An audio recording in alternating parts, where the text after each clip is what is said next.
This is Channel 4. Tonight's programmes continue now with a further edited highlights from one of the most hard-hitting and abrasive shows ever seen on British television. We go over to a small town in the unsuspecting homelands of southeastern England, where our intrepid reporter is about to uncover a scandal of national importance. And cue. This is Sidcup in Kent, a quiet dormitory town. Nothing unusual about that, you might say, except that last week the sleepy town of Sidcup was invaded by the South African army.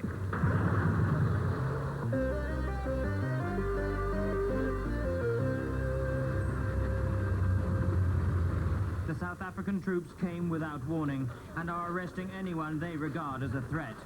Hundreds of Sidcup residents have disappeared, and there have been unconfirmed reports of a massacre at the local Derby and Joan Club. But why the invasion?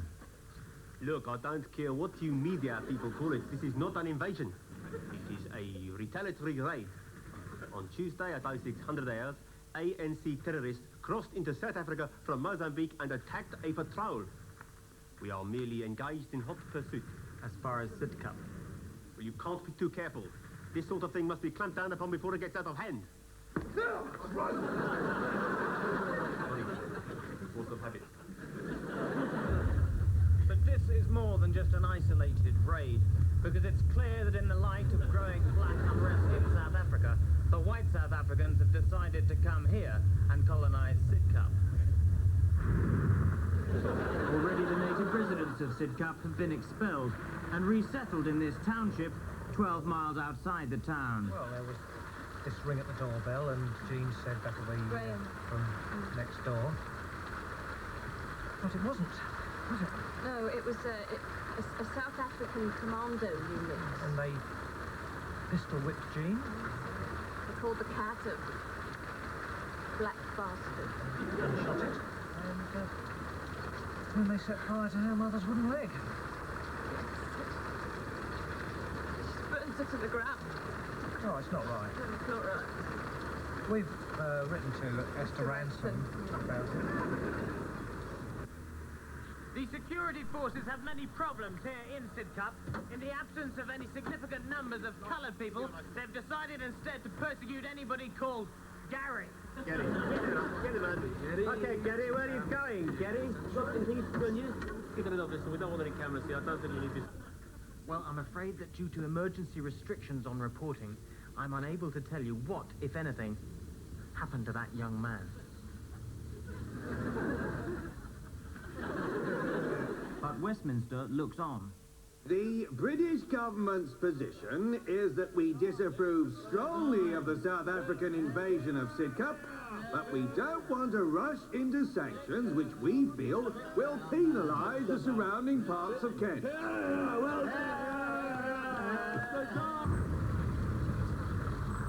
Meanwhile, here in Sidcup, the new policy of apart Gary continues and urban conflict increases, though I'm not allowed to tell you how much.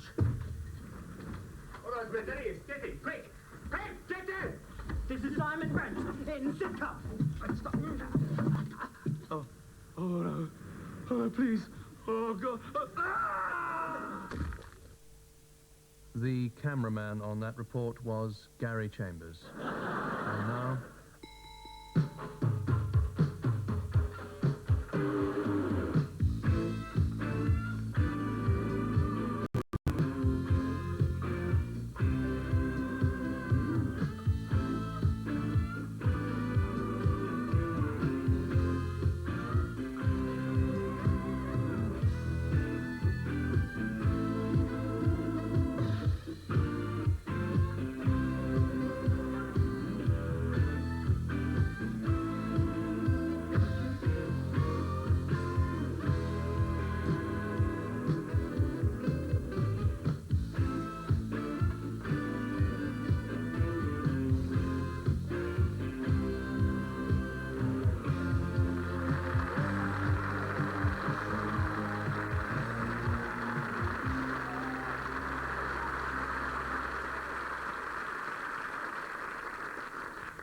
Tonight we look at compulsory sterilisation and ask, should Keith Chegwin and Maggie Philbin be allowed to have children?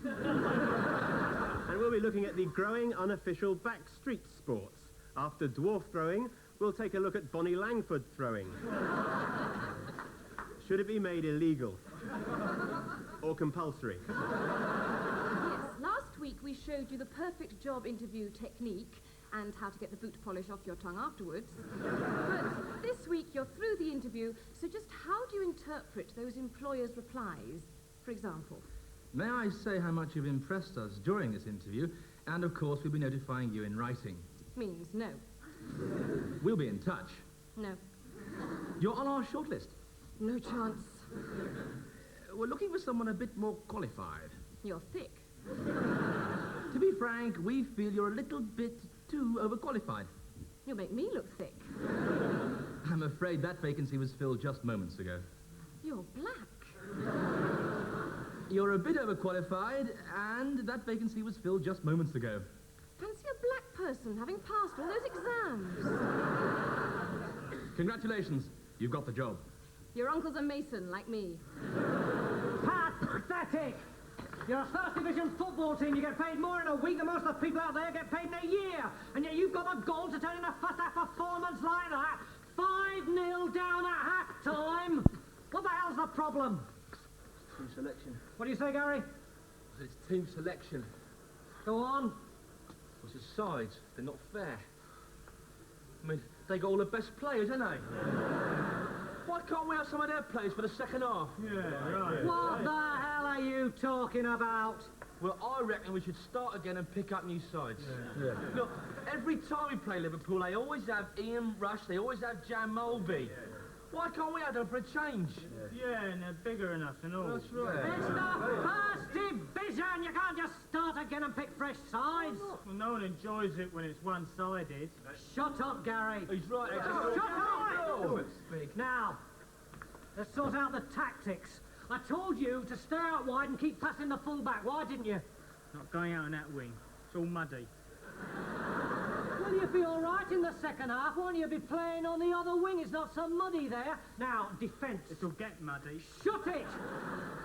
Defence! What the hell was happening at the back? You left poor Wayne completely exposed in goal. Yes, Wayne, what is it? Boss, why do I always have to play in goal? Because you're the goalkeeper, Wayne. Yeah, I know, but I mean, I don't mind sort of staying in goal for the first couple of goals, but I mean, Wayne, I've been in there for 5. Why can't somebody else go Wayne, in goal? you can't. Why can't I be a striker? I'm good at headers. Wayne, See you Monday, boss. yeah, see you. See you, Darren. You can't just... Hey, Darren. Where are you going? I've got to pick the kids up from the play centre. I didn't realise the time. Sorry, love. We are in the middle of a match. I know, annoying, innit?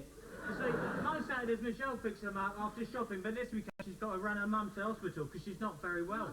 Oh, I'm sorry that, Joe. It's nothing serious, is it? Well, I think it might be angina. Oh, My no! mum gets that. She gets a shooting. My auntie gets it right across here. Shut up! Oh, it's no problem, is it, boss? I mean, you can bung the sub on. I'm not going on. Gordon!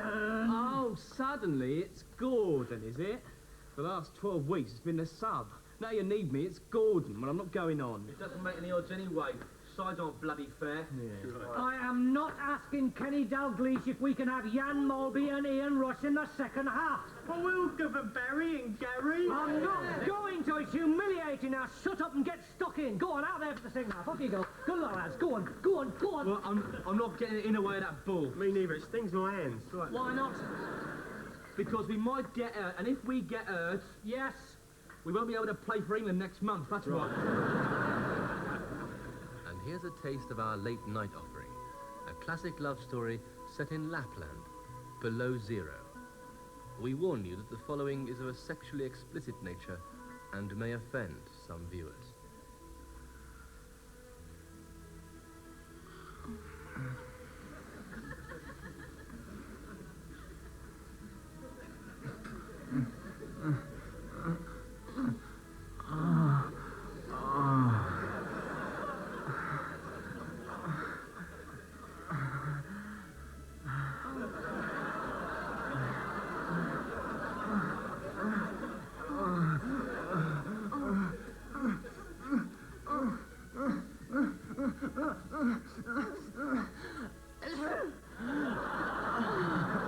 The increasingly popular synchronised swimming. Let's meet the British Olympic hope in training.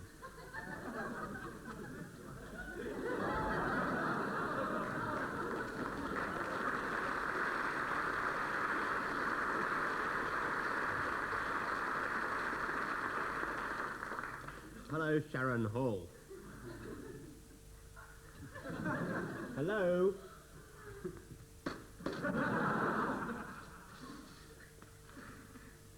Hello, Sharon. Hello, Rory. Perhaps if you took the nose clip off. Hello, Rory.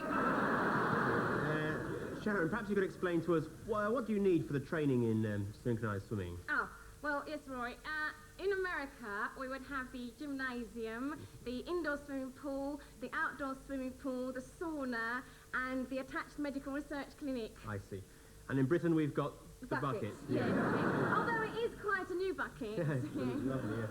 Now, synchronized swimming is a sort of underwater gymnastics. It's a sort of underwater gymnastics of the type that was made popular in the States in the 70s by Teddy Kennedy. Now, perhaps you could tell us what the key technique is. Oh, yes, Rory. Well, of course, the facial expression is very important. And now, how do you achieve that? Oh, that's very difficult, you see, because you have to empty your mind completely. But I found in training that thinking about Howard's Way helps me a great deal. Is there anything else you need for the event?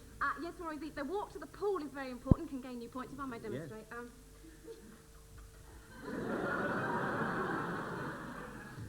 Yeah, that's marvellous. Can you tell me, how do you achieve that? Well, Rory, at the moment I'm clenching a 20p coin between my buttocks.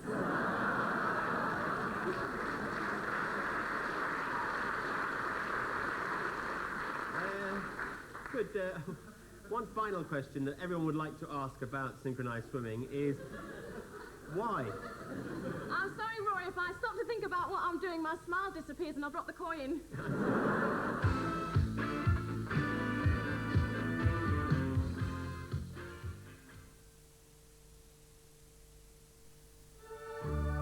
Our journey around the world was taking rather longer than 80 days.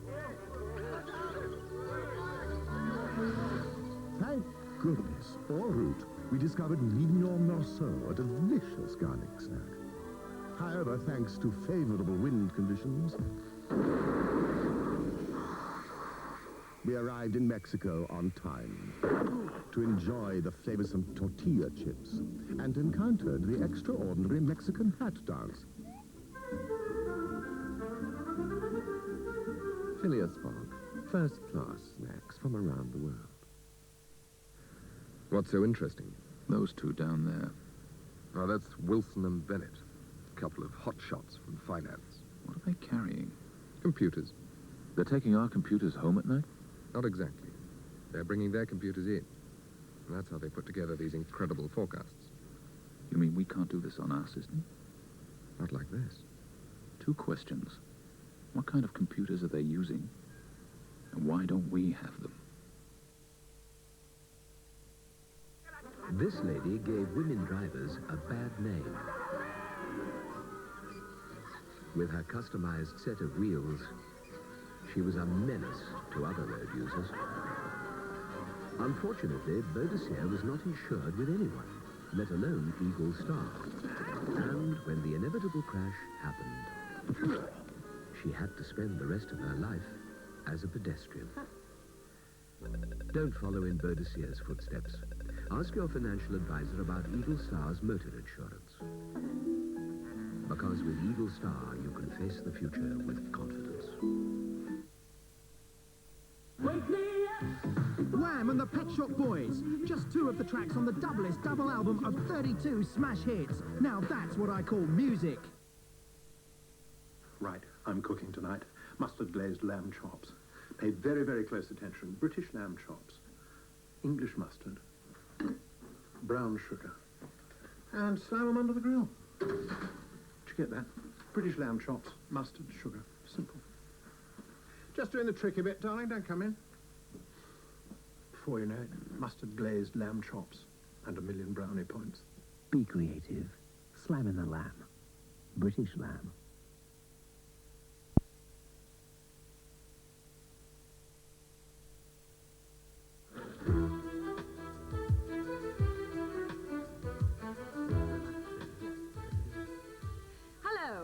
welcome to Review. Now, Rory, what have you been... Oh, we're very pleased to announce that Joan Collins has got married for the 5th time. Well, congratulations and good luck, Joan. That's very good news. Anyway, Rory, what have you been up to this week? Well, I was up at Wembley for the Eurythmics concert during the week. And did you enjoy it? I'll tell you, before the show, I bought this fantastic T-shirt. This is the tour T-shirt, which is a lovely, lovely thing. I got the sweatshirt, which is very, very good. It's rather nice. It's quite good quality. And I got a lovely colour poster, which going out to Annie Lennox. Oh, yeah, everybody. that's like the album cover. So what about the concert, then? I couldn't afford to go and see that. No, I just hitchhiked home. Oh, right, look. Some late news. Oh, Joan Collins has divorced her 5th husband. Never mind, it lasted longer than the other 4, didn't it? So, Julia, what have you been up to this week? I've been reading a very good book about women and self-defence. So, what should a woman do when she actually comes face to face with her assailant? Well, the most important thing, Rory, is to remain calm and initially to appear to be playing along with him, so that when he approaches you, you let him touch you if he wants to. You let him put his arm round you, let him kiss you on the lips, let him put his tongue in your mouth, let him marry you, bear his children, laugh at his jokes, buy him nice Christmas presents and help him with the wallpapering. And then when he's about 65, just about to retire, when he's asleep, make sure it's absolutely safe and then stab him. Fantastic. Some late news. We've just heard that child psychologists say it was wrong of Prince Charles to take Prince William hunting, as he's too young to cope with the sheer brutality and horror of seeing upper-class people after a few drinks. And now tonight's competition. Which of the following excuses did President Reagan not use during the Iran scandal? No one told the president. No one told him he was the president. It wasn't him, it was George Bush. It wasn't him, it was Kate Bush.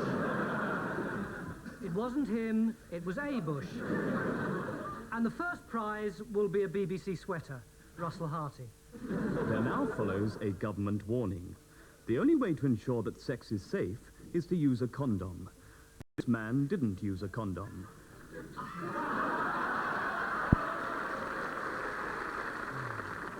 I've got to go. No, please, just 2 more minutes, come on. I'm at work. Look, I'll stay here. I'll be really, really quiet, honestly. Okay? You promise? Yes.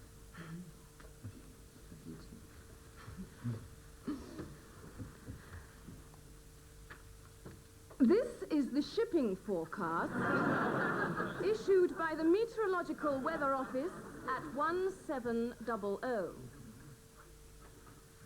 There are warnings of gales in Vikings, North Utsira, South Utsira, Forties, Cromarty, Dogger, Fisher, German Bight, Humber, Thames, Dover, Finisterre, Fair Isles, Faroes, and Southeast Iceland.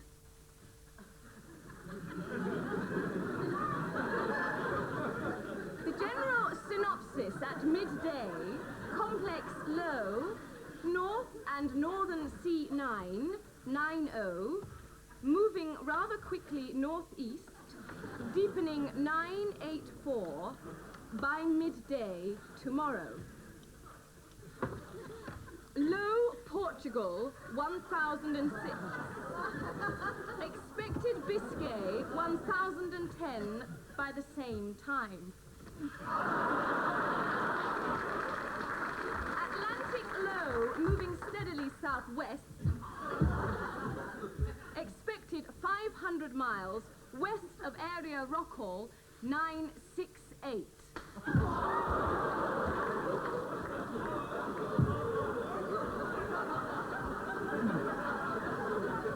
Now, the area forecasts for the next 24 hours.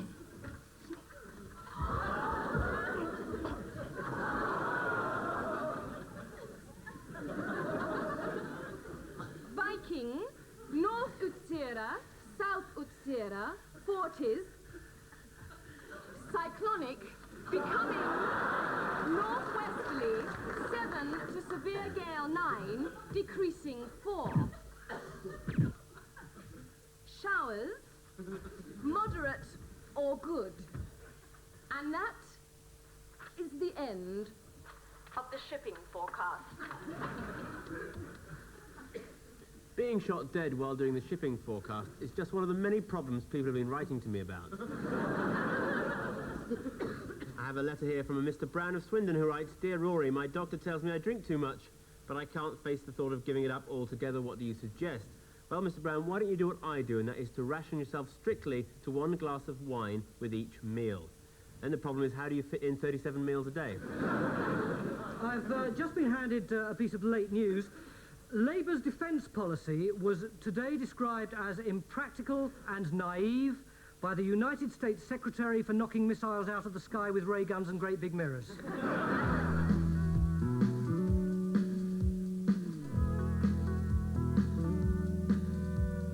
I'm a dream lover, 'cause I love dreams. I'm the schemer in your head. I'll make you shake and sweat and scream. You're mine when you're in bed. And when you wake up, I make sure you're more tired than you were before. I know you'll see your shrink and say what you saw when you were asleep. He'll try and get you put away, then turn into a sheep. You pay him with a large ice cream, and then you know it's just a dream. It seems odd when you talk to God while standing in a stream. When you're asked what's happening by Charlie Chaplin, you must be in a dream. I'll send you on dates with stars you adore, like Marilyn Monroe. But I watch the clock, so I ensure before you come, she'll go. Your nightly dreams are full of thrills, unless you pay the cleaning bills. And when one day you leave for work and wonder why the people smirk, you'll end up feeling quite a jerk, though it's just a dream. So sleep on soundly if you dare. You'll try in vain to run, and then you'll meet your brother there, who'll turn into a nun, and then she speaks with a paisley scream. You paper scum, it's just a dream.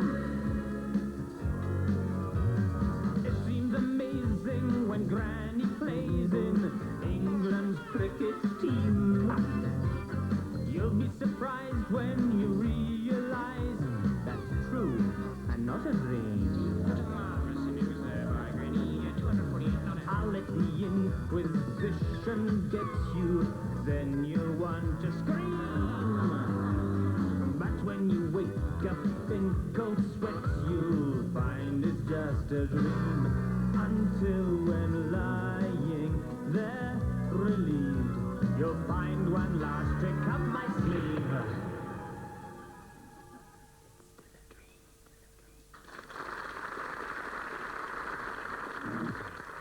It was agreed.